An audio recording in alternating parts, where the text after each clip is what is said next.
Khatima range के लालकोठी नाखा ताल beat में अवैध पेड़ काटान को लेकर वन विभाग में हड़कंप मचा हुआ है। मामले में बीट कर्मचारी आनंद कुमार ने अपने उच्च अधिकारियों पर गंभीर आरोप लगाते हुए शिकायत की थी। उनका आरोप है कि जंगल में लगातार पेड़ों के कटान की जानकारी देने के बावजूद कार्रवाई नहीं की गई, बल्कि शिकायत करने पर उन्हें नौकरी से हटा दिया गया। आनंद कुमार का कहना है कि उन्होंने मामले की शिकायत उच्च अधिकारियों को भेजी है, जिसके बाद डीएफओ हिमांशु बागड़ी ने जांच कमेटी गठित की। जांच में 16 पेड़ों के कटान की पुष्टि होने की बात सामने आई है। शिकायतकर्ता का आरोप है कि पेड़ कटान में कई कर्मचारियों की भूमिका की जांच होनी चाहिए और दोषियों पर सख्त कार्रवाई की जानी चाहिए।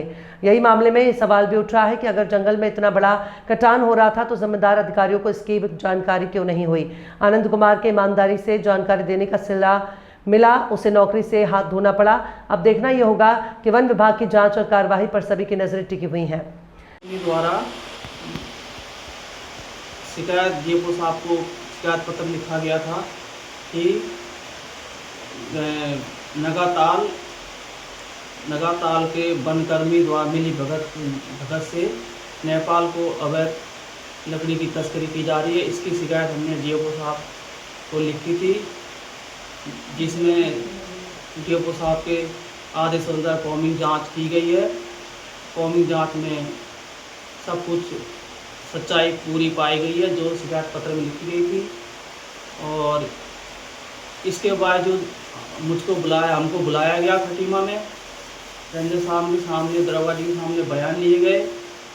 इसके बाद भी इनके ऊपर कोई कार्रवाई नहीं की जा रही है और दबाव बनाया जा रहा है हमारे ऊपर कि समझौता कर लो।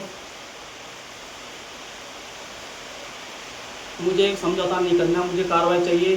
दोषियों के खिलाफ जो दोषी हैं उनके खिलाफ कड़ी से कड़ी कार्रवाई की जाए।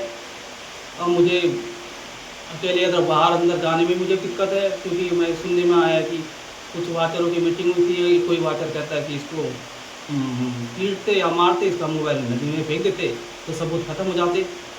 मुझे इनके खिलाफ कड़ी से कड़ी कार्रवाई चाहिए महोदय।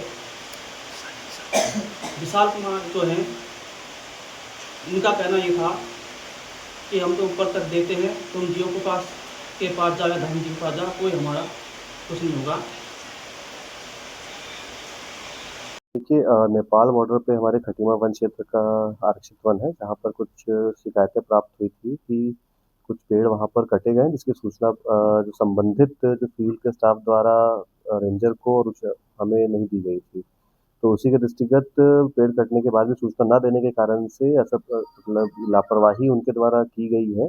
तो लापरवाही के दृष्टिगत कर्मचारी जो है वहाँ के फॉरेस्ट गार्ड को सस्पेंड किया गया है और जो फॉरेस्टर है वहाँ के उनको अटैच किया गया है और साथ ही एसडीओ को इसकी जांच दी गई है चेक करने के लिए कि पूरा प्रकरण क्या हुआ है, कौन उसमें जिम्मेदार है, तो इस पे जांच की जा रही है। देखिए, अभी चूँकि मामले में जांच की जा रही है तो कुछ भी इस प्रकार के तथ्य खोलने से जांच प्रभावित हो सकती है। तो एक बार जांच कंप्लीट हो जाती है तो आपको पूरे उसके साथ कि कौन व्यक्ति इन्वॉल्व थे, कहाँ-कहाँ माल गया है, उस पे अपडेट कर दिया जाएगा।